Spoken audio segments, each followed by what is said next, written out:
صل على سيدنا ومولانا محمد وعلى سيدنا علي وسيدتنا فاطمة وسيدتنا زينب وسيدنا حسن وسيدنا حسين وعلى آله وصحبه وبارك وسلم. الحمدللہ رب العالمین والصلاة والسلام علی سید الانبیاء والمرسلین. اللہم صلی علی سیدنا و مولانا محمد وعلی آلہ واصحابہ وبارک وسلم وصلی علیہ. دنیا کے تمام دیکھنے والوں کو، تمام چاہنے والوں کو، تمام پیار کرنے والوں کو، اور جہاں جہاں تک اس وقت میری آواز کو سنا اور مجھے دیکھا جا رہا ہے، جنید اقبال کی جانب سے انتہائی محبت کے ساتھ السلام علیکم. ایک بار پھر ناظرین، آپ کو پر نور صبح میں صبح نور کے ساتھ میں دل کی گہرائیوں سے خوش آمدید کہتا ہوں. اور آئیے بلا توقف چلتے ہیں حضرت ابو انیس محمد برکت علی علیہ رحمہ کی تالیف اسماء النبی کریم صلی اللہ علیہ وآلہ وسلم سے رسول اللہ صلی اللہ علیہ وآلہ وسلم کا ایک اسم مبارک پڑھنے اور سننے کی سعادت حاصل کرتے ہیں. سیدنا الشافع صلی اللہ علیہ وآلہ وسلم، ہمارے سردار شفاعت فرمانے والے، درود و سلام بھیجے اللہ آپ صلی اللہ علیہ وآلہ وسلم پر، آپ صلی اللہ علیہ وآلہ وسلم کے آل پاک پر، اور صحابہ کرام رضوان اللہ تعالیٰ علیہم اجمعین پر. حضرت عوف بن مالک رضی اللہ تعالیٰ عنہ سے روایت ہے کہ حضور نبی کریم صلی اللہ علیہ وآلہ وسلم آیا کہ میرے پاس فرشتہ آیا، اس نے مجھے اللہ تعالیٰ کی طرف سے دو باتوں میں سے ایک بات چن لینے کا اختیار دیا، یا تو میری آدھی امت جنت میں داخل ہو جائے یا پوری امت کے لیے شفاعت کا حق مجھے حاصل ہو جائے. پس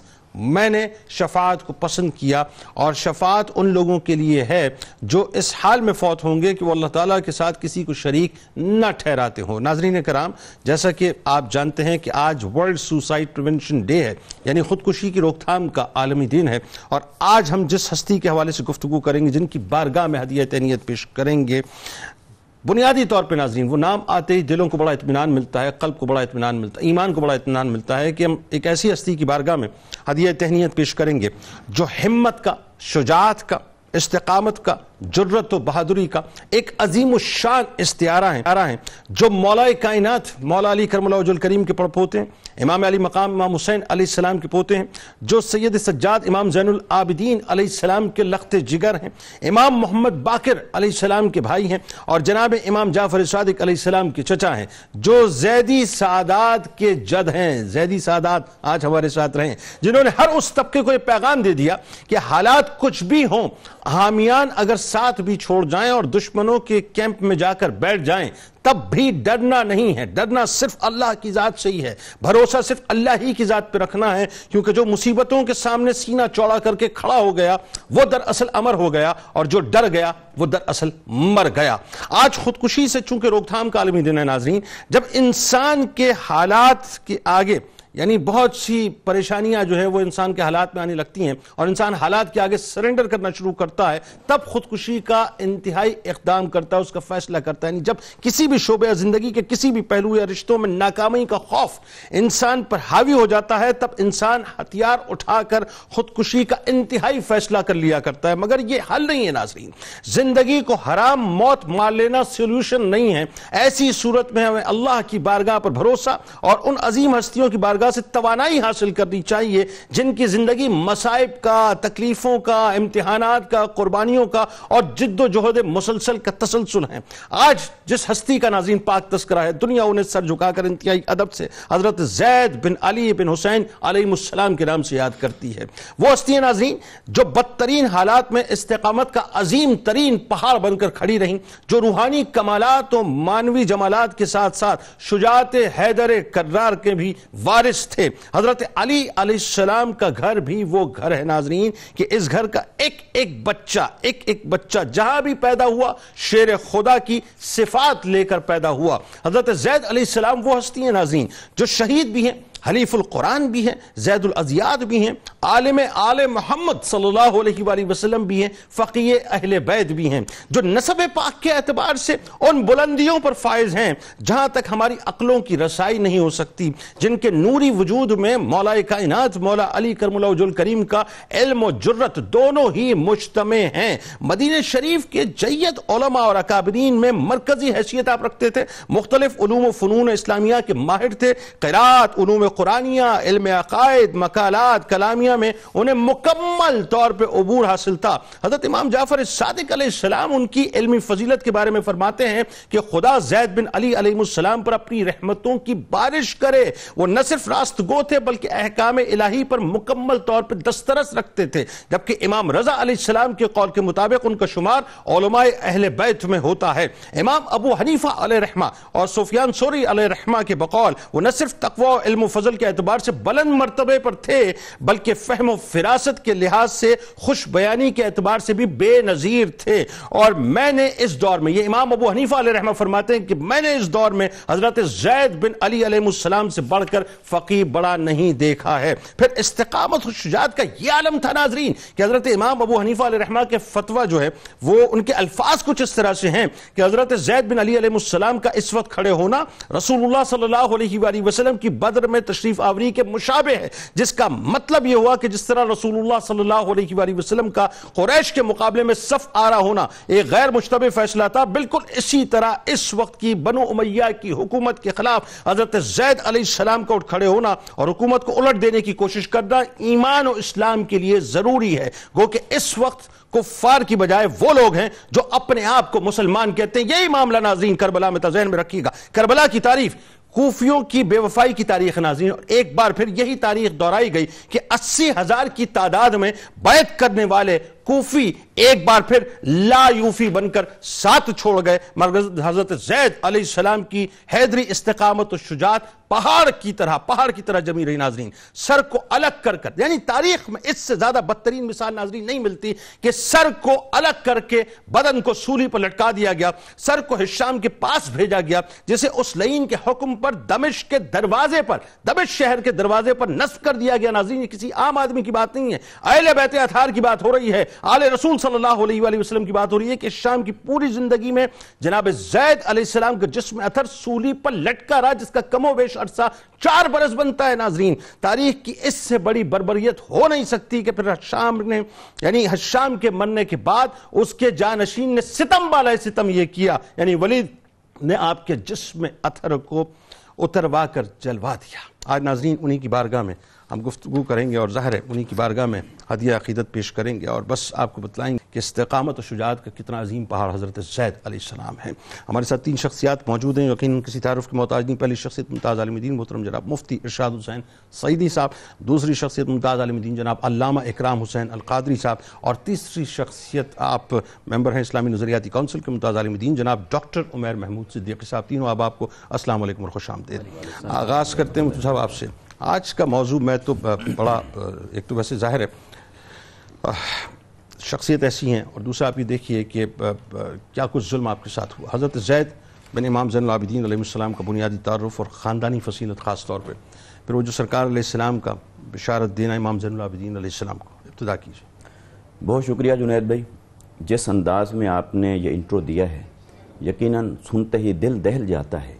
کہ اہل بیت اطہار کے ساتھ کیا کچھ ہوا، کیا کچھ ہوتا رہا، اور یہ ہستی جن کے ساتھ تاریخ کا وہ ظلم و ستم ہوا کہ جس کی خود تاریخ بھی مثال پیش کرنے سے قاصر ہے۔ اللہ تبارک و تعالی ہمیں ایسی ہستیوں کی عقیدت اور محبت میں ہی زندگی عطا فرمائے اور انہی کی محبت میں ہی ہمیں موت عطا فرمائے۔ آپ کا نام مبارک حضرت زید اور آپ کے القابات میں سے شہید، حلیف القرآن، زید الازیاد، عالم آل محمد، فقیہ ہے اہل بیت مصطفیٰ صلی اللہ علیہ وسلم، اس کی طرف میں آتا ہوں۔ اگر آپ کے نسب مبارک کو دیکھ لیا جائے کہ زید بن علی بن حسین بن علی بن ابی طالب بن عبد المطلب رضوان اللہ تعالی علیہم اجمعین و علیہم السلام، آپ دیکھیے کہ آپ کے نسب مبارک جیسا کائنات میں کوئی کسی اور کا نسب ہو سکتا ہے؟ ہو ہی نہیں سکتا۔ اور جس زمانے میں آپ تھے، آپ کے خانوادے کے علاوہ کسی اور کو نسب کا یہ امتیاز حاصل تھا؟ ہو ہی نہیں سکتا۔ قرآن مجید نے اس نسب کے بارے میں جو ایک ارشاد فرمایا، اس کی مثال دی شجرہ کے ساتھ، درخت کے ساتھ۔ فرمایا مثل قلمت طیبتن کشجرتن طیبتن، پاکیزہ کلمہ کی مثال ہے ایک پاکیزہ درخت کی طرح، اللہ، اور اس کی شان یہ ہے کہ اصلھا ثابتن وفرعھا فی السماء،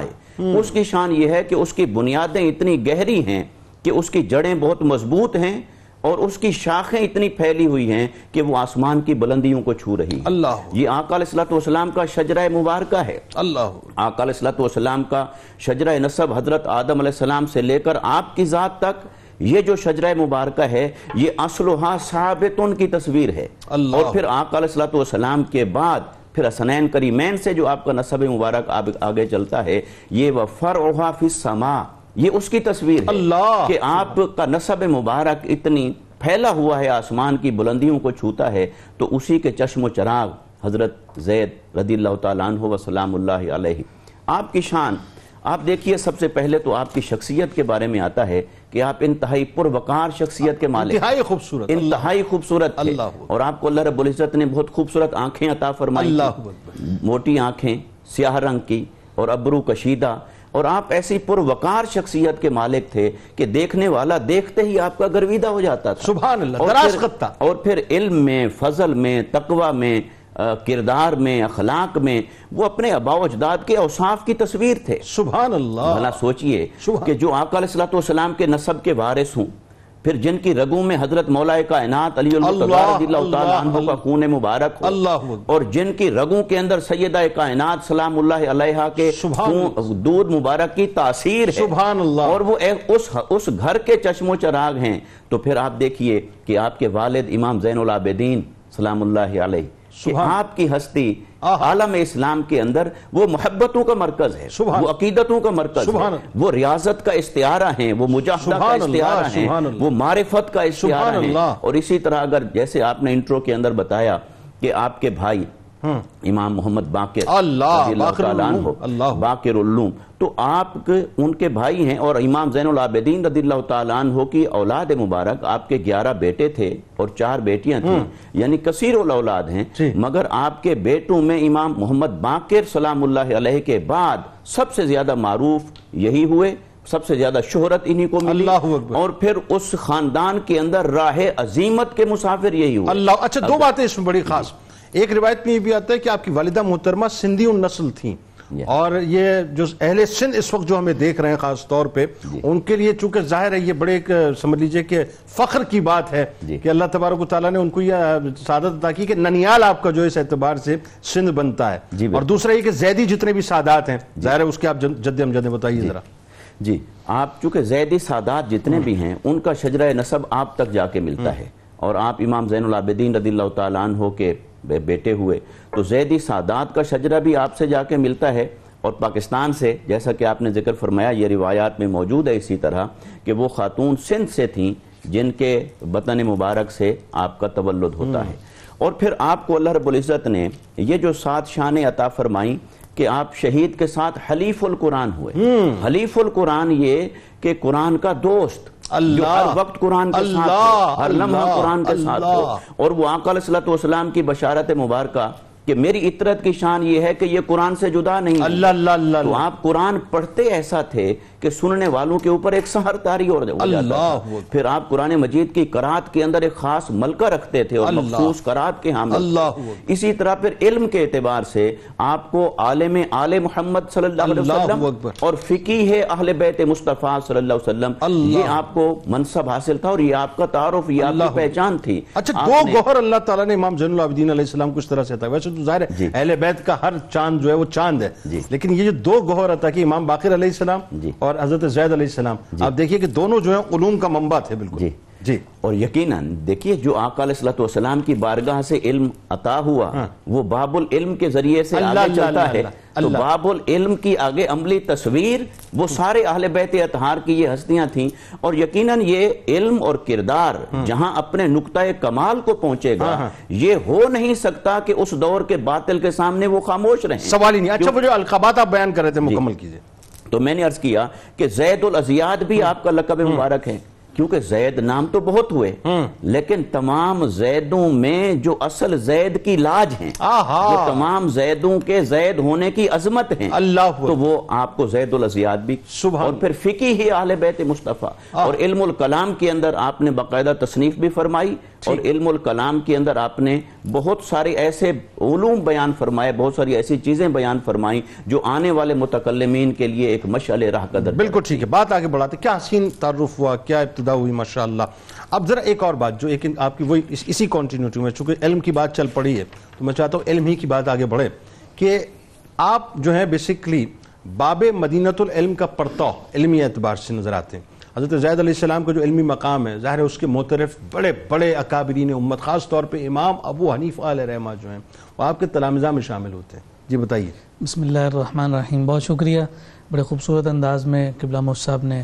حضرت زید بن علی یعنی حضرت زید بن امام زین العابدین، جو کہ حضرت امام زین العابدین کا اصلا نام علی ہی ہے، اسی سبب سے آپ کو علی اوسط بھی کہا جاتا ہے، تو آپ کا نام زید بن علی شمار کیا جاتا ہے۔ آپ کا تعارف بڑے خوبصورت انداز میں قبلہ مفتی صاحب نے ذکر فرمایا۔ بلا شبہ ظاہری سی بات ہے کہ شیر خدا کے بیٹے بھی شیر خدا ہوا کرتے ہیں، اور پھر آپ یہ دیکھیے کہ ہر میدان میں جس سمت بھی آپ دیکھتے ہیں تو یہ مبارک ہستیاں اپنے اجداد کا خوبصورت پرتو نظر آ رہی ہیں۔ شجاعت ہو، بہادری ہو، دلیری ہو، یہ پورا ایک الگ باب ہے، لیکن اگر علم کے اعتبار سے بات کرتے ہیں تو جہاں انا مدینۃ العلم والی بابوہا کی صدائیں زبان مصطفیٰ سے سنائی دے رہی ہیں تو اس کا فیضان پوری اس نسل میں ہمیں جاری و ساری نظر آ رہا ہے۔ امام باقر رضی اللہ تعالی عنہ جو امام زین العابدین کے شہزادے، اور پھر اس کے ساتھ ہی امام زید بن امام زین العابدین، یہ مبارک دو ہستیاں جو اپنے علم اور اپنے عمل کے اعتبار سے اپنی مثال آپ ٹھہری۔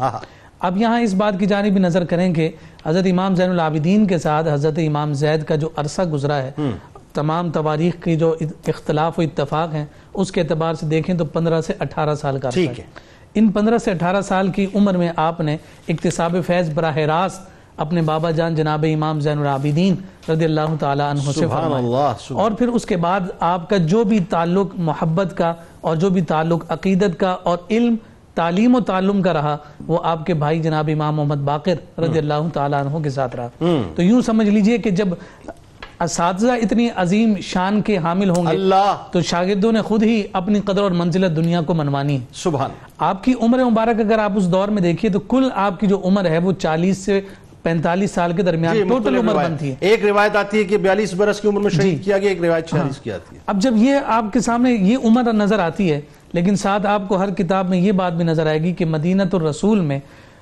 اجلہ اکابر علماء میں آپ کا شمار کیا جاتا ہے، جہاں بڑے بڑے اکابر علماء بیٹھ کر اپنے علم کی خیرات دنیا کو تقسیم کیا کرتے تھے، وہاں اس عمر میں امام زید رضی اللہ تعالی عنہ نے بھی اپنی اس کیفیت علمی کا لوہا منوایا۔ جیسا کہ ابھی قبلہ مفتی صاحب نے لقب ذکر فرمایا حلیف القرآن، قرآن کا دوست، قرآن کا ساتھی، ہر مقام پر امام زید قرآن کے ساتھ نظر آ رہے ہیں۔ اس کی ایک بنیادی وجہ یہ بھی ذکر کی گئی کہ محض 13 سال کی عمر تھی جب قرآن حفظ بھی کر لیا تھا، اور ساتھ ساتھ قرآن مجید فرقان حمید کی آیات کے جملہ جو شان نزول تھے تمام پر آپ کو کامل دسترس حاصل تھا۔ اسی وجہ سے اس وقت کے علماء علم التفسیر کے اعتبار سے جب کبھی بھی انہیں حاجت ہوئی کہ پتہ چلے کہ اس آیت کا پس منظر کیا ہے، پیش منظر کیا ہے، اس آیت کا شان نزول کیا ہے، تو آپ تمام کے تمام نظر آتے ہیں کہ حضرت امام زید کی طرف رجوع کرتے ہوئے ہمیں نظر آتے ہیں۔ یہی وجہ امام ابو حنیفہ علیہ رحمہ پکارتے نظر آتے ہیں کہ میں نے آپ سے بڑا فقیہ مدینے میں نہیں دیکھا۔ جی بالکل۔ اب یہ دیکھیے کہ فقاہت تو ایک الگ ہی دنیا ہے نا، الگ دنیا، لیکن یہ علم التفسیر کے اعتبار سے آپ دیکھیے، علوم القرآن کے اعتبار سے آپ دیکھیے، آپ علوم القرآن میں بے مثل اور بے مثال نظر آئے۔ قرآن کی آیات کی تشخیص کا جو ملکہ انہیں حاصل تھا اس وقت اس دور میں کسی اور کو حاصل نہیں تھا۔ یہی سبب ہے کہ امام اعظم ابو حنیفہ رضی اللہ تعالیٰ عنہ آپ کی فقاہت کا جو ہے وہ ڈنکا بھی بجا رہے ہیں اور اس کا اعلان فرما رہے ہیں۔ پھر آپ یہ دیکھیے کہ آپ نہ صرف مدینۃ المنورہ میں رہے اور وہاں آپ نے دنیا کو علم کے اس عظیم جو ہے چشم و چراغ ہونے کے اعتبار سے آپ نے وہ نور بکھیرا ہے، ساتھ ساتھ جب آپ کوفہ تشریف لائیں تو ظاہری سی بات ہے کہ کوفہ کے رہنے والے وہ افراد کہ جو اپنی فطرت کے اعتبار سے تو وفا نہیں کر سکے لیکن علم کے اعتبار سے کوفہ جو ہے ایک بڑے مسند پر فائز نظر آتا ہے. وہاں بڑی ہستیاں آپ کو نظر آئی ہیں جن میں امام اعظم ابو حنیفہ ہیں, جن میں آپ کو حضرت سفیان ثوری نظر آتے ہیں, دیگر بزرگ اکابر نظر آتے ہیں. وہ جب امام زید کوفہ کے جو ہے علاقوں میں بیٹھ کر درس و تدریس کا معاملہ فرماتے ہیں, خطبات ارشاد فرماتے ہیں, تو یہ بڑی ہستیاں ان کے سامنے جو ہے بیٹھ کر ان سے اکتساب فیض کرتے ہوئے نظر آتے ہیں. اس وجہ سے امام اعظم ابو حنیفہ رضی اللہ تعالیٰ عنہ کے حوالے سے ہمارے علماء نے ذکر کیا ہے کہ ان کے علم میں دو عظیم ہستیاں جو سادات کے ذریعے سے اور آل رسول کے ذریعے سے ہیں, ان کی خیرات بہت زیادہ پائی جاتی ہے. ایک تو حضرت امام جعفر صادق رضی اللہ تعالیٰ عنہ, اور دوسرے ہی حضرت امام زید ہیں کہ جن کی مجلس میں بیٹھ کر امام اعظم ابو حنیفہ رضی اللہ تعالیٰ عنہ یہ کلام فرماتے ہیں. یعنی چچا بھتیجے کا فیض جو ہے وہ ملا ہوا تھا بنیادی طور پر. امام صاحب رضی اللہ تعالیٰ عنہ کا اہل بیت سے یہ جو محبت کا تعلق ہے یہ پھر دنیا والوں کے سامنے آشکار ہوتا ہے. پھر میں ساتھ ساتھ یہ بھی عرض کروں کہ دیکھیے صرف قرآن کے علوم کی جانب نہیں گئے, آپ یہ دیکھیے کہ آپ یوں سمجھیے کہ دین اسلام کے پہلے فقیہ شمار کیے جاتے ہیں کہ جنہوں نے ایک پورا نصاب مرتب کیا. متکلمین میں آپ کو اوائل جو متکلمین ہیں ان میں شمار کیا جاتا ہے کہ آپ نے علم الکلام پر وہ کام کیا کہ جو روٹ بنی, جو بنیاد بنی, اور پھر اس کے بعد علم کلام جو ہے ایک شجر سایہ دار کی طرح آج ہمیں نظر آ رہا ہے. اور ساتھ ساتھ آپ یہ دیکھیے کہ فقہ میں اور دیگر جب تصانیف کی ہم بات کرتے ہیں, مسند امام زید جو ہے, حدیث پر آپ کا یہ کام دیکھیے کہ ہماری سیاہ ستہ میں کئی روایات ایسی نظر آتی ہیں جو ان سے ذکر کر کے آگے بیان کی گئیں, اور آپ کا پورا مسند ہمیں نظر آتا ہے سیدنا امام زید کے نام سے. اسی طرح سے حج اور عمرہ کے مناسک کے اعتبار سے آپ کا پورا ایک نصاب ترتیب دیے ہوئے نظر آتا ہے. اور فقہ پر تو آپ کا کمال ہے کہ المجموع فی الفقیہ کے نام سے آپ کا ایک نام آج بھی زندہ بات آگے بڑھاتے ہیں. چونکہ کوفے علامہ صاحب نے بات جو ہے وہ کوفے چلی گئی ہے, تو یہیں سے میرا خیال رب بنانا چاہیے کہ ہشام بن عبد الملک کے دور میں خالد بن عبداللہ عسکری یہ بیسکلی امیر جو ہے عراق تھا, اور ایک معاملہ جو مطلب اپنا اٹھا تھا تو اس کے خلاف باقاعدہ ایک کمیشن کی صورت میں سمجھ لیجئے کہ اس کی جب پوری جو تحقیقات کی گئی کہ جی اتنا کروڑوں روپے کا جو اس نے غبن کیا ہے وہ کہاں سے آیا پیسہ, تو یوسف بن عمر جو ہے وہ ظاہر ہے اس وقت تعینات کیا گیا, تاریخی حوالہ ہے. تو اب آپ علیہ السلام کے خلاف ایک پورا جو ہے الزامات کا سلسلہ شروع ہوا, قید و بند کا سلسلہ شروع ہوتا ہے. پھر ایگزیکٹلی ایسا لگتا ہے کہ اب وہ جو کربلا ہے اس کا ریپلیکا جو ہے وہ شروع ہونے والا ہے. کیا فرمائیں گے؟ بسم اللہ الرحمن الرحیم. حضرت سیدنا الامام الشہید زید بن علی علیہ السلام ایک جلیل القدر متکلم, محدث, فقیہ, مفتی, عالم دین, اور وہ عظیم المرتبت شخصیت ہیں کہ تمام تر اہل بیت کے علوم آج ہم تک انہی کی ذات گرامی سے پہنچ رہے ہیں. سبحان اللہ. المجموع الحدیثی والفقہی جس میں تقریباً 700 کے لگ بھگ روایات ہیں, اور وہ تمام کی تمام روایات صرف اہل بیت سے ہی مروی ہیں. اللہ, یہ قابل توجہ بات ہے. اور میں صرف اس میں ایک بات یہ ایڈ کروں کہ حضرت امام زید علیہ السلام وہ پہلی شخصیت ہیں کہ جنہوں نے انٹرنیشنل ہیومینیٹیرین لا پر کتاب لکھی ہے. سبحان اللہ. سیر کے نام سے باقاعدہ آپ نے کتاب تحریر فرمائی, اور المجموع الفقہی میں پورا وہ کتاب کا حصہ آپ کا اس میں شامل ہے. ایسی عجیب سی بات ہے کہ جنہوں نے انسانیت کا اتنا بڑا جنگی قانون, ان کے ساتھ اتنا غیر انسانی سلوک کیا, یعنی جنگی قانون کیا ہے عالم اسلام اور پوری کائنات میں سب سے پہلے وہ امام زید سے سیکھنا شروع کیا. اللہ. اب آپ دیکھیے جس واقعے کی طرف آپ نے اشارہ فرمایا ہے وہ بہت ہی قابل توجہ ہے, کیونکہ حضرت امام زید علیہ السلام کی شخصیت وہ ہے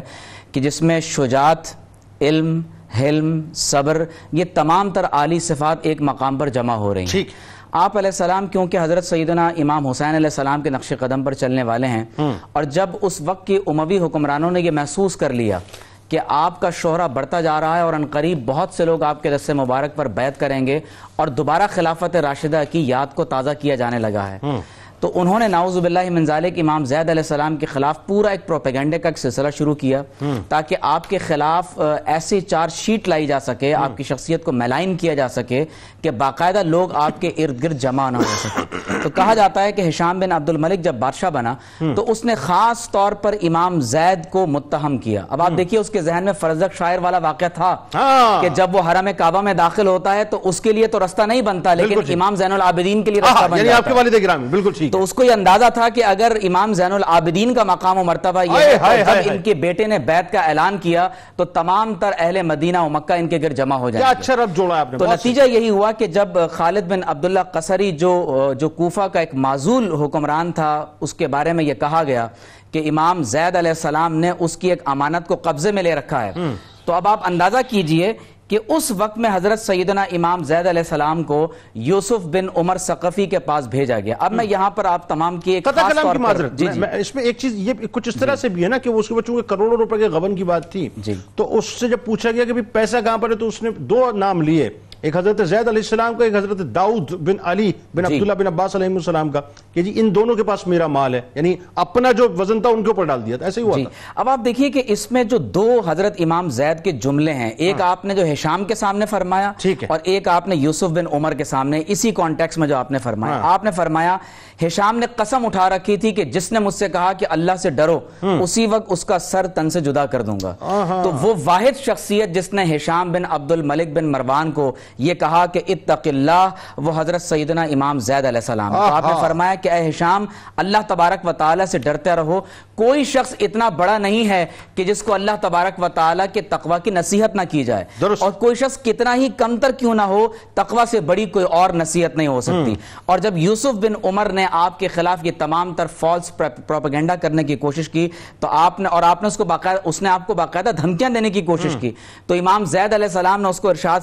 فرمایا کہ تم وہ نہیں ہو کہ جو زور زبردستی کے ساتھ مجھ پر عذاب کے یعنی ظلم کے پہاڑ ڈھاتے ہوئے جو چاہو مجھ سے کروا لوگے. اور پھر آپ نے فرمایا کہ وَحْمَلْنِي عَلَى كِتَابِ اللَّهِ وَسُنَّةِ نَبِيِّهِ صلی اللہ علیہ وسلم, اگر میرے ساتھ کوئی معاملہ کرنا ہے تو اس کی دلیل صرف ایک ہی ہوگی, یا تو وہ قرآن میں لکھا ہو یا محمد الرسول اللہ صلی اللہ علیہ وسلم کی سنت سے ثابت ہو. اور پھر آپ نے فرمایا لا علی سنتک و سنت ہشام, فرمایا کہ مجھے تمہاری اور ہشام کی سنت اور اس کے طریقے سے کوئی سروکار نہیں. پھر آپ یہ دیکھیے کہ حضرت امام زید علیہ السلام کے بارے میں مورخین نے لکھا ہے, خاص طور پر جو مقاتل طالبین ہیں اس میں یہ بات لکھی ہوئی ہے کہ جب اہل کوفہ نے یہ دیکھا کہ امام زید علیہ السلام کو ان فالس ایلیگیشن کے بعد باقاعدہ قید کر دیا گیا ہے, آپ کی حمایت میں احتجاج ہونے لگا, اور بالآخر جب آپ کو قید و بند کی صعوبتوں سے دوبارہ آزاد کیا گیا تو کہا جاتا ہے کہ آپ کے دست مبارک پر تقریباً 40,000 سے زائد افراد نے اس وقت بیعت کی ہے, اور اس وقت امام زید علیہ السلام نے جو اپنا موٹو پیش کیا یقیناً اس پر پھر گفتگو کریں گے. لیکن اس میں جو بڑی اہم بات ہے, آپ یہ دیکھیے, میں قربان ہو جاؤں اس منصب پر کہ کیا رفت اللہ نے عطا کی کہ جس وقت ہشام نے آپ کو شام جو ہے وہ بلوایا تو آپ شام چلے گئے. جی حضرت داؤد بھی ساتھ تھے, آپ شام چلے گئے, آپ نے جا کے وہاں پہ بتایا کہ یہ خالد جو الزام لگاتا ہے یہ غلط لگاتا ہے. تو ہشام نے یہ کہا کہ میں یہ چاہتا ہوں کہ آپ کوفہ جائیں اور اس کے سامنے یوسف بن عمر کے سامنے کھڑے ہو کر اس بات کی وضاحت کریں. جب وہاں پہنچے تو خالد نے کہا کہ میں نے تو بیجا الزام لگا دیا تھا تاکہ میں کم از کم بچ جاؤں اس معاملے میں. اس کے باوجود آپ دیکھیے کہ آپ نے کیسے تحمل سے کام لیا, یعنی اس سے بڑا پیغام جو ہے دنیا میں ہو نہیں سکتا. ناظرین کرام ہمارے ساتھ رہیں. آج چونکہ ظاہر ہے ورلڈ سوسائڈ پریونشن ڈے ہے, یعنی خودکشی کی روک تھام کا عالمی دن ہے, لوگ چھوٹی چھوٹی تکالیف میں مبتلا ہو کر حتمی فیصلہ کر لیتے ہیں کہ ہمیں جو ہے وہ حرام موت مرنا ہے, خودکشی کرنی ہے. آئیے ذرا ان کی بارگاہ میں چلتے ہیں, ان ہستیوں کی بارگاہ میں. حضرت زید علیہ السلام کی جو استقامت کے شجاعت کے پہاڑ بنے رہے کہ کتنا ستم ہوا, کتنی تکلیفیں آپ پر جو ہے وہ اپنا ڈالی گئیں, کتنے پہاڑ توڑے گئے آپ پر ظلم و ستم کے, لیکن اس کے باوجود پائے استقلال میں کسی قسم کی لرزش نہیں آئی. آئیے درود پاک کا نذرانہ سرکار علیہ السلام کی بارگاہ میں پیش کرتے ہیں, اور انشاءاللہ جب لوٹیں گے تو آپ کو بتائیں گے کہ اس کے بعد کیا ہوا, یعنی کوفیوں نے آپ سے کیا کہا اور کس طرح سے آپ نے اس ظالم حکومت کے خلاف خروج کا آغاز کیا. درود پاک. اللہم صلی علی سیدنا و مولانا محمد وعلی سیدنا علی و سیدتنا فاطمہ و سیدتنا زینب و سیدنا حسن و سیدنا حسین وعلی آلہ و صحبہ و بارک وسلم. اللہم صلی علی سیدنا و مولانا محمد وعلی سیدنا علي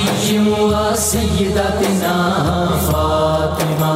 وسيدتنا زينب وسيدنا حسن وسيدنا حسين وعلى آله وصحبه وبارك وسلم ایک بار پھر ناظرین میں آپ کو خوش آمدید کہتا ہوں. آج ورلڈ سوسائڈ پریونشن ڈے ہے، یعنی خودکشی کی روک تھام کا عالمی دن، اور آج ہم نے سوچا کہ کیوں نہ ایک نئے اینگل سے بات کی جائے. جو لوگ سرنڈر کر دیتے ہیں، ہتھیار ڈال دیتے ہیں حالات کے آگے، کسی بھی وجہ سے، جاب نہ ملنے کی وجہ سے، کاروبار صحیح نہ ہونے کی وجہ سے، گھر میں بیماریاں پریشانیاں ہیں، کسی بھی وجہ سے، محبتوں میں ناکامی کی وجہ سے. لیکن ہم نے کہا آج ایک ایسی شخصیت آپ کے سامنے پیش کریں کہ جن کے اوپر ظلم کے اتنے پہاڑ توڑے گئے کہ تاریخ میں اس سے بڑی کوئی مثال ملتی نہیں ہے. ناظرین ذرا سوچئے، بس میں سوال کی طرف جا رہا ہوں ایک جملہ ادا کر کے، جب شہادت انشاءاللہ مفتی عمیر صدیقی صاحب بیان کریں گے. آپ ذرا سوچئے ناظرین، آپ کے سر اقدس کو تن اقدس سے جدا کیا گیا، آپ کے سر اقدس کو یوسف بن عمر نے ہشام کے پاس بھیجا. ہشام جیسا ظالم آدمی، درندہ صفت آدمی، اس نے دمشق کے دروازے پر آپ کے سر اقدس کو لٹکا دیا ناظرین، اور 4 برس تک آپ کا سر اقدس لٹکا رہا، اور 4 برس تک آپ کے جسم اطہر کو لٹکا کر رکھا. تاریخ میں کوئی اور مثال ملتی نہیں ہے ناظرین. تو سوچئے ذرا کہ جو آپ کے اوپر پریشر تھا آپ نے وہ بیئر کیا، لیکن آپ نے کسی اور طرف جو ہے وہ رجوع نہیں کیا. یہ ہے بنیادی طور پر سمجھنے کی بات کہ ہمیں ہر حالات میں کھڑے رہنا ہے. آئیے آغاز کرتے ہیں صاحب. ذرا یہ بتائیے کہ وہاں پہ ایک بڑا اہم سوال اب پیدا ہو گیا کہ کوفی جو ہے ایک بار پھر یہ چاہتے ہیں کہ بیعت کی جائے. 61 ہجری سامنے ہے ہمارے، اور اب ظاہر ہے یہ جو صدی ختم ہو چکی ہے، دوسری صدی شروع ہو چکی ہے، لیکن کوفی ایک بار پھر چاہتے ہیں کہ جی مطلب بیعت کی جائے. لیکن امر بالمعروف و نہی عن المنکر کا تقاضا دیکھتے ہوئے آپ ایک بار پھر وہی بات ہے کہ حیدری خون مبارک ہیں، تو آپ نے خروج کیا. کیا ہوا ذرا بتائیے. دیکھیے، ایک لفظ خروج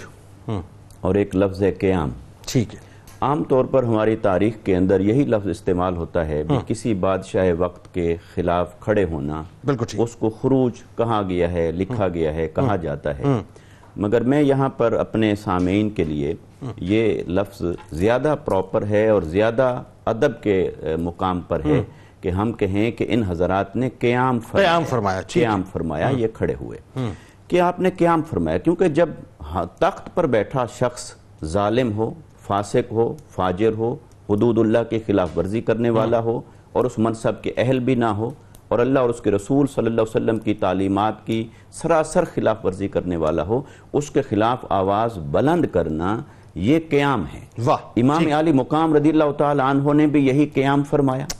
اور آپ کے نقش قدم پر چلتے ہوئے حضرت امام زید رضی اللہ تعالی عنہ نے بھی وہی قیام فرمایا. درست. لیکن یہ جو قیام ہے،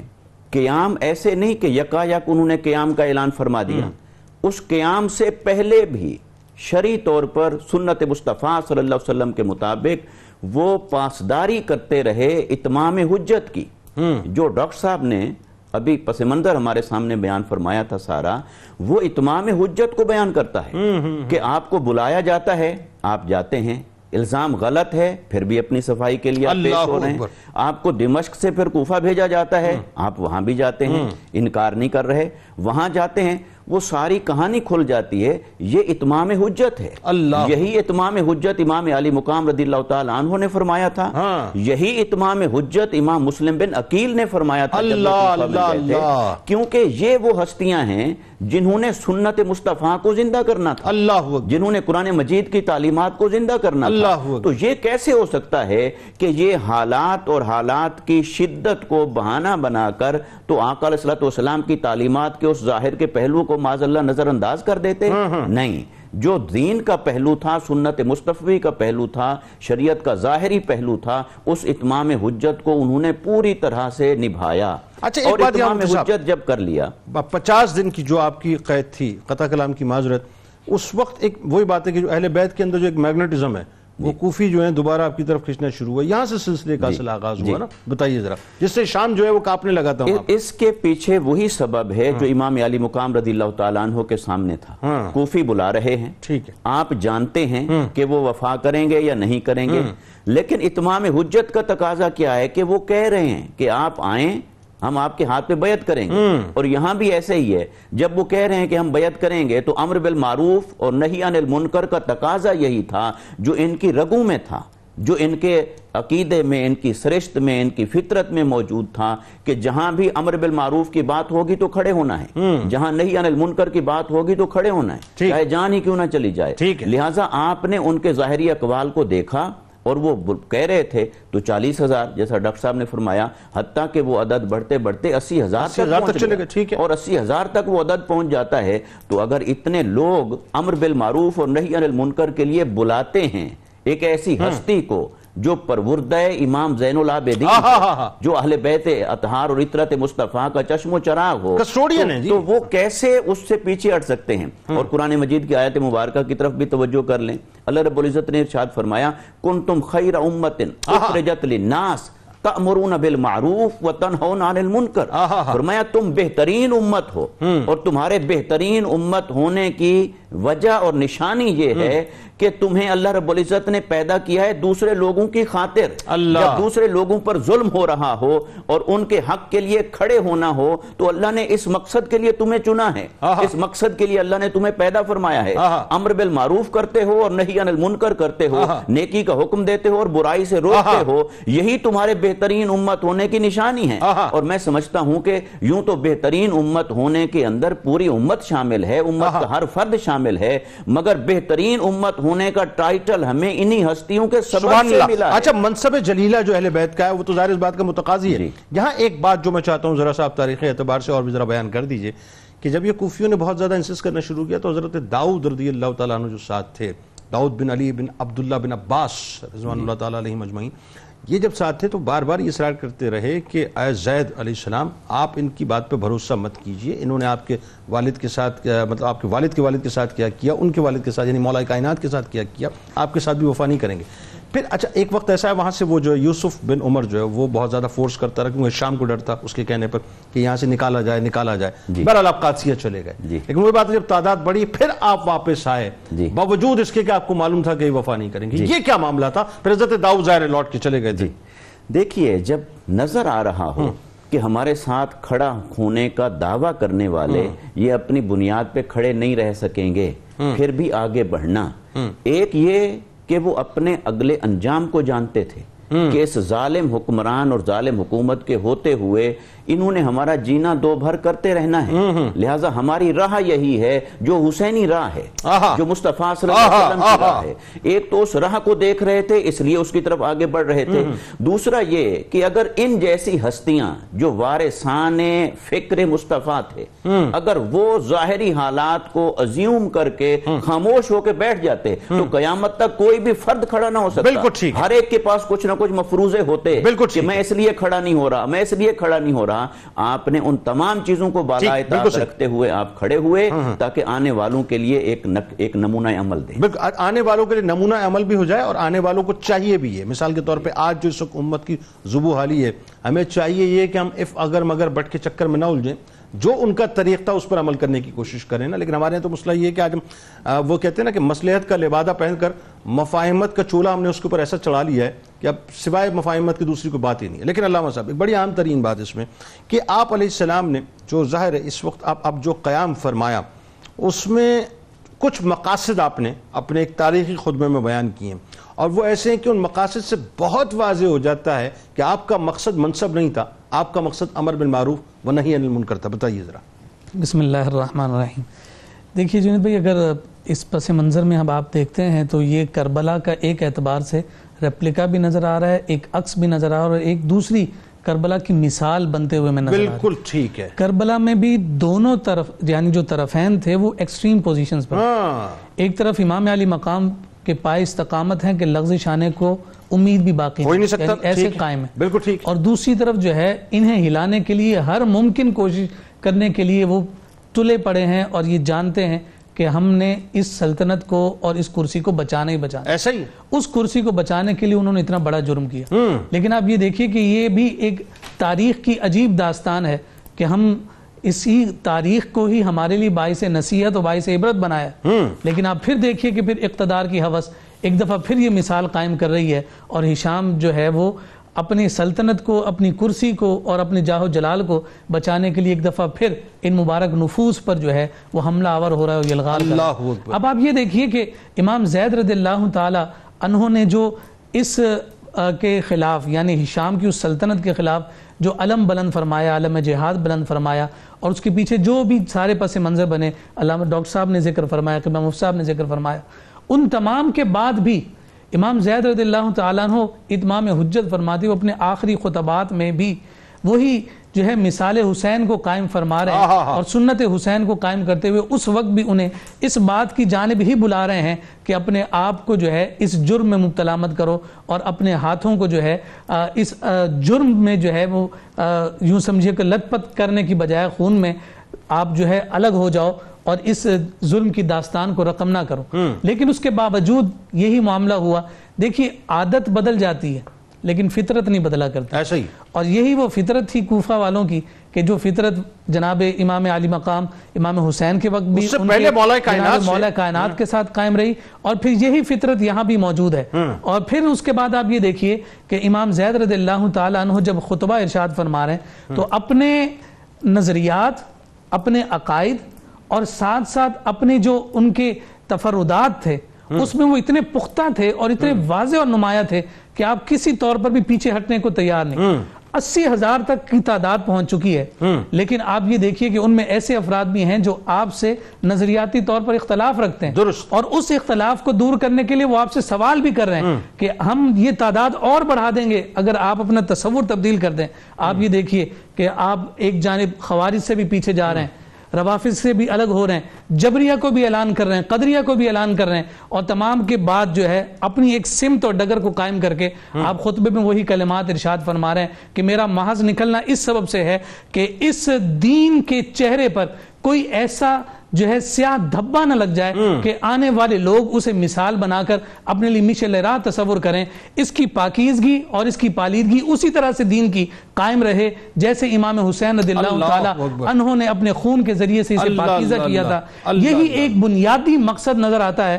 کہ آپ کسی طور پر بھی اس بات پر آمادہ نہیں تھے کہ ایک ایسی سلطنت آگے چل پڑے کہ جس سلطنت کی مثالیں لوگ دے کر اپنی راہ سلطنت کو قائم کرنے کی کوشش کریں۔ اس وجہ سے امام زید رضی اللہ تعالیٰ عنہ نے اس خطبے میں یہ جو مقاصد ذکر فرمائے ان مقاصد میں ایک بنیادی مقصد یہی تھا کہ تمہیں دین کی تبلیغ اور دین کی ترویج و اشاعت میں جو تم نے پابندیاں لگا رکھی ہیں انہیں تم نے ہٹانا ہوگا۔ اگر تم کسی طور پر بھی اس علم اور اس شعور کی بیداری میں لوگوں کو روکنے کی صحیح کرو گے تو سب سے پہلے پھر مدینہ العلم اور پھر جناب مولا کائنات کا خون ہی تمہارے خلاف جو ہے علم جہاد بلند کرتے ہوئے نظر آئے گا۔ اس میں بات دیکھیے آپ کے وہاں پر بھی یہی کوفے کی مسجد ہے، اب دیکھیے اس وقت بھی جو ہے وہ اپنا ابن زیاد تھا، ابن زیاد نے بائے ہو کر بائے کرک کوفیوں کو جو ہے وہ ظاہر لالچ دے کر دھمکا کر جو ہے حضرت مسلم بن عقیل علیہ السلام کے خلاف کیا۔ وہی کوفے کی مسجد ہے، وہی نمازیں ہو رہی ہیں، وہی ایک بہت بڑا مجمع تھا جو 18,000 کے قریب چلا گیا، وہی سمٹ کے جو ہے جب پیچھے آپ نے پلٹ کے دیکھا تو کچھ موجود نہیں۔ ایگزیکٹلی یہی سچویشن کہ اس نے مسجد کے اندر کوفے کی تمام کوفیوں کو جو ہے مطلب جمع کیا، باقاعدہ دھمکی سے بلوایا، بلوانے کے بعد کچھ کو قید کیا، اور نتیجہ کیا نکلا کہ 80,000 بیعت کیے ہوئے تھے اور 218 روایات بتاتی ہیں کہ تقریباً رہ گئے تھے۔ اس وقت تو اچھوں کے پائے استقلال جو ہیں وہ بہک جاتے ہیں، لرزش آ جاتی ہے، لیکن آپ کھڑے رہے۔ جی دیکھیے یہ بات تو ازہر من الشمس ہے کہ حق جو ہے وہ طاقت نہیں ہوا کرتی، طاقت حق ہوا کرتا۔ حق ہمیشہ طاقت ہوتی ہے، جی حق ہمیشہ طاقت ہوتی ہے، طاقت جو ہے وہ ہمیشہ حق نہیں ہوتی۔ بالکل۔ اور پھر آپ دیکھیے کہ اس کی مثال ہمیں یہ نظر آئی ہے، وہاں 313 ہے بدر کے میدان میں، ٹھیک ہے، تعداد نہیں ہے لیکن حق ہے، اسی کی کامیابی، انہی کا نام آج زندہ ہے۔ امام حسین ہے، 72 نفوس ہیں، تعداد کم ہے لیکن حق ہے، تو طاقت کے مقابلے میں حق قائم ہوا تو وہی قائم ہے۔ قادر الکلام امام زید رضی اللہ تعالیٰ عنہ خطبہ ارشاد فرمائے، اور پھر اس خطبے کے نتائج میں جو ہے اتنے سارے لوگ مالی منفعت کی وجہ سے آپ کو چھوڑ کر بھی چلے جائیں، لیکن اس وقت بھی علماء جو ان کے ساتھ کھڑے ہوئے، جس کی جانب امام اعظم ابو حنیفہ رضی اللہ تعالیٰ عنہ نے بھی اشارہ فرمایا کہ جیسے حضرت جناب محمد رسول اللہ صلی اللہ علیہ وآلہ وسلم نے بدر کے لیے روانگی اختیار فرمائی ہے اور بدر کے لیے جو آپ نے قیام فرمایا ہے یہ امام زید کا یہ قیام فرمانا گویا کہ اسی طرح ہے جیسے حضور علیہ السلام بدر کے لیے نکلے ہیں، اس میں کسی قسم کی کوئی تبدیلی نہیں۔ بلکہ آپ یہ دیکھیں امام ابو حنیفہ علیہ رحمہ ایک روایت کے مطابق آپ اس وقت بیمار تھے تو آپ ظاہر بدنی طور پہ جو ہے وہ جہاد میں شریک نہیں ہو سکے، تو آپ نے 10,000 دراہیم جی مالی اعتبار سے اتنی زیادہ جی آپ نے آپ کی خدمت میں بھیجی تاکہ آپ اس جہاد میں شامل ہو سکے۔ اب آخر میں وہ جو موقع ہے شہادت کا، دیکھیے آپ علیہ السلام کی شہادت مفتی صاحب میں چاہتا ہوں آپ بیان بھی کیجئے اور ساتھ ساتھ یہ بھی بتائیے کہ ہشام نے اور ولید نے آپ علیہ السلام کی جسم کے ساتھ جو بے حرمتی کی ہے، یعنی تاریخ میں کوئی اور مثال کوئی پیش نہیں کر سکتا کہ بربریت کی اتنی بھیانک ترین مثال ہے۔ ایک تو یہ ذرا بیان کیجئے، ساتھ ساتھ یہ بھی بتائیے کہ یوسف بن عمر نے جو آپ علیہ السلام کی زوجہ محترمہ کو جس بے دردی اور دردناک اور کربناک انداز میں اور جس نے درندگی کے ساتھ شہید کیا ہے، آئیے۔ دیکھیے جنید بھائی، آپ کے دست مبارک پر 15,000 20,000 اور پھر یہاں تک کہ 40,000 سے 1,00,000 تک افراد نے بیعت کی ہے، اور اس کے بعد جب آپ کو لوگ چھوڑ کر جانے لگے تو صرف 313 کی تعداد باقی رہ گئی۔ اچھا، اس تعداد اور آپ کی شجاعت کی بنیاد پر امام اعظم ابو حنیفہ علیہ رحمہ نے یہ فتویٰ عنایت فرمایا کہ حضرت امام زید علیہ السلام کا قیام و خروج دراصل غزوہ بدر سے مشابہت رکھتا ہے۔ اور پھر آپ اس سے اندازہ کیجئے کہ جب حضرت امام زید علیہ السلام خطبہ ارشاد فرما رہے ہیں تو فرماتے ہیں کہ انی ادعو الی کتاب اللہ و سنت نبیہ صلی اللہ علیہ وسلم۔ اپنا موٹو پالیسی سٹیٹمنٹ آپ عطا فرما رہے ہیں کہ میرا مقصد اللہ کی کتاب اور اللہ کے رسول علیہ السلام کی سنت کی طرف دعوت دینا ہے، وَإِحْيَاءِ السُّنَن، میں سنتوں کو زندہ کرنا چاہتا ہوں، وَإِمَاتَةِ الْبِدْعِ، میں بدعتوں کو مارنا چاہتا ہوں۔ اور پھر فرماتے ہیں کہ اگر تم میری بات کو سنو گے، اس پر عمل کرو گے تو تمہارے لیے بہتر ہوگا، اور اگر تم نے میری بات کا انکار کیا تو پھر اللہ تبارک و تعالیٰ تمہارا نگہبان ہو۔ اور پھر آپ خود ارشاد فرماتے ہیں آپ کی استقامت ہمیں جب ہم اس کے بارے میں پڑھتے ہیں تو ہمیں پھر طائف کا میدان یاد آ جاتا ہے، پھر ہمیں کربلا کا میدان یاد آ جاتا ہے۔ آپ فرماتے ہیں کہ اے لوگو، تم یہ ستارہ اپنی آنکھوں سے دیکھ رہے ہو؟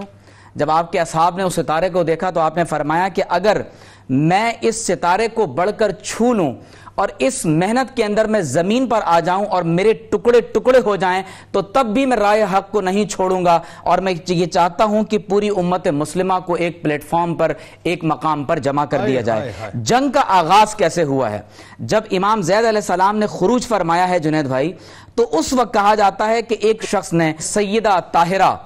حضرت سیدہ کائنات فاطمہ الزہرا سلام اللہ تعالی علیہا کو نعوذ باللہ سب و شتم کیا۔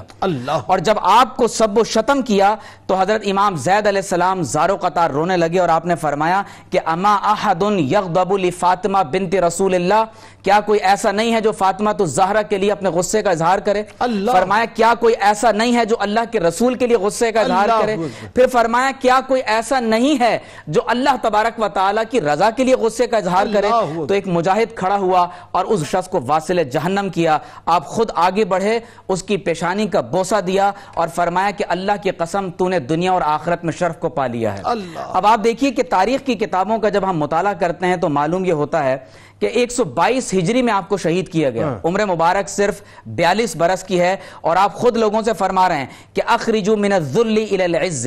ذلت سے عزت کی طرف آ جاؤ۔ فرمایا تمہارے پاس نہ دنیا ہے نہ دین ہے، میں تمہیں دنیا اور دین کی بھلائی کی طرف بلاتا ہوں۔ اور پھر خود ارشاد فرماتے ہیں کہ اگر تم نے میرے رستے کو ترک کر دیا تو جان لو کہ میں جہاد کرتا رہوں گا یہاں تک کہ مجھے اللہ کی بارگاہ میں اللہ کے رستے میں شہید کر دیا جائے۔ آپ کی شہادت کا واقعہ جنید بھائی نہایت ہی کرب انگیز ہے، یعنی آپ اندازہ کیجئے کہ وہ یعنی معاملہ جو یزید اور ابن زیاد نے حضرت امام عالی مقام کے ساتھ کیا تھا، امام زید علیہ السلام کو جب شہید کیا گیا تو کہا جاتا ہے کہ آپ کے سر مبارک میں براہ راست تیر لگا ہے، اور جب اس تیر کو کھینچا جانے لگا تو اس دوران میں آپ کی شہادت ہوئی، اور جب آپ کو دفن کیا گیا تو آپ کے بیٹے یحییٰ نے، بعض روایات میں آتا ہے کہ ایک نہر کے اندر آپ کو دفن کیا گیا، اور بعض روایات میں آتا ہے کہ ایک ویرانے میں آپ کو دفن کرنے کے بعد اوپر پودے اور پتے وغیرہ ڈال دیے گئے، لیکن جب بعد میں آپ علیہ السلام کی قبر مبارک کو دریافت کیا گیا تو یہ تاریخ کی کتابیں پڑھ کر انسان لرز جاتا ہے۔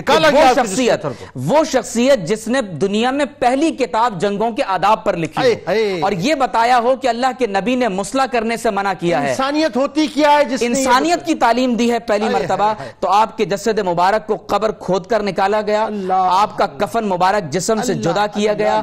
آپ علیہ السلام کا سر قلم کیا گیا اور کہا جاتا ہے کہ جب یوسف بن عمر نے آپ کے سر مبارک کو ہشام کو بھیجا تو جنید بھائی آپ کا سر صرف دمشق کے کسی عام مقام پر نہیں رکھا گیا، نعوذ باللہ من ذالک ایک کوڑے کے مقام پر آپ علیہ السلام کے سر مبارک کی توہین کی گئی، ہم اللہ کی اس سے پناہ چاہتے ہیں۔ پھر آپ کے جسم مبارک کو ایک مقام پر مصلوب کیا گیا اور آپ کے جب جسم مبارک سے لباس اتارا گیا تو اللہ نے ایک مکڑی کو بھیجا، اس طرح سے مکڑی نے غار ثور پر جالا بنا تھا، اس مکڑی نے آپ علیہ السلام کے جسد مبارک پر اللہ تبارک و تعالی کی طرف سے ایک جنت کا لباس لگایا اور 4 برس تک آپ کا جسم مبارک لٹکتا رہا۔ جب ان کے دلوں کو تسکین نہ ہوئی تو جسم صحیح سالم رہا، 4 برس کے بعد آپ کے جسم مبارک کو اتار کر جلایا گیا، اور صرف ایک آخری بات کہ اس کا عذاب اللہ نے پھر یہ دیا کہ یہی کام ہشام کے ساتھ ہوا۔ ہشام کی قبر کو ابو العباس نے نکالا اور تمام یعنی جو عباسی خلفاء تھے انہوں نے قبروں کو اسی طرح سے نبش کیا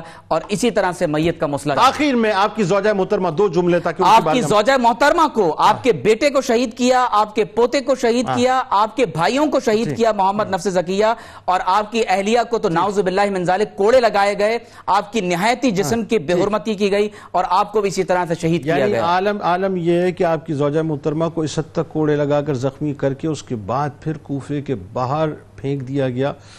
اللہ تعالیٰ کا ان حسینوں پر سلام، تڑپ کے اسی انداز سے جو ہے شہادت اختیار آپ نے کی۔ ناظرین کرام، ایک جملہ آخری میں بس ایک جملہ ادا کرنا چاہتا ہوں۔ امام زید علیہ السلام کو سامنے رکھیں، ان کی بہادری شجاعت کو سامنے رکھیں، اور آنے والی تکالیف جو آپ کی زندگی میں آتی ہیں اس کو سامنے رکھیں، آپ کو وہ چونٹی کی طرح بھی محسوس نہیں ہوں گی۔ آج چونکہ یہ خودکشی کی روک تھام کا عالمی دن ہے، سرنڈر نہ کیجئے، ڈٹے رہیے، کھڑے رہیے۔ اور آخری جملہ، یہ جو مسجد اقصیٰ میں اس وقت مسلمان پکار رہے ہیں نا، امام زید علیہ السلام سے تھوڑا سا استفادہ کیجئے، فیض لیجئے اور ان کے لیے کچھ کیجئے۔ صرف اتنا کیجئے کہ جتنی پروڈکٹس آپ کے گھر میں اسرائیل کی اور یہودیوں کی ہیں ان کو نکال باہر پھینکیے۔ آئیے کتاب الشفا کی جانب چلتے ہیں، ہر قسم کی پریشانی سے نجات کے والے سے آپ کو وظیفہ بتاتے ہیں کہ جو شخص روزانہ نماز فجر اور عشاء کے بعد 200 بار کلمہ طیبہ بمائے درود پاک پڑھنے کا معمول بنائے گا، اللہ تبارک و تعالیٰ اس کی تمام دنیاوی اور اخروی پریشانیوں جو ہے وہ انشاءاللہ حل فرمائے گا اور اس پریشانیوں سے اس کو محفوظ فرمائے گا۔ حضرت علی کرم اللہ وجہ الکریم کا قول مبارک ہے، اور کمال قول مبارک ہے، صاحب سنیے ذرا، کہ حق کی تلخی پر صبر کرو، کیونکہ مصیبتوں پر صبر کرنا دشمنوں کی خوشی کو خاک میں ملا دیتا ہے۔ روزنامہ 92 نیوز میں آج مضمون ضرور پڑھیے گا حضرت زید بن سیدنا امام زین العابدین علیہ السلام کی استقامت و شجاعت کے حوالے سے، اور آپ ٹویٹر پہ میں ضرور فالو کیجیے گا، فیس بک پیج کو ضرور لائک کیجیے گا، یوٹیوب چینل کو سبسکرائب کر کے بیل آئیکن کو ضرور کلک کیجیے گا۔ آپ ہمارے ساتھ موجود ہیں، ہم آپ کے ساتھ موجود، مل کے نعرہ لگاتے ہیں، اس دعا، اس امید، اس یقین کے ساتھ اجازت دیں کہ لا یؤمن احدکم حتی اکون احب الیہ من والدہ وولدہ والناس اجمعین۔ اللہ تعالیٰ آپ کا، ہمارا، ہم سب کا، پاکستان کا اور امت مسلمہ کا حامی و ناصر، آمین۔ پاکستان کا مطلب کیا؟ لا الہ الا اللہ محمد رسول اللہ صلی اللہ علیہ وآلہ وسلم۔ اللهم صل على سيدنا ومولانا محمد وعلى سيدنا علي وسيدتنا فاطمة وسيدتنا زينب وسيدنا حسن وسيدنا حسين وعلى آله وصحبه وبارك وسلم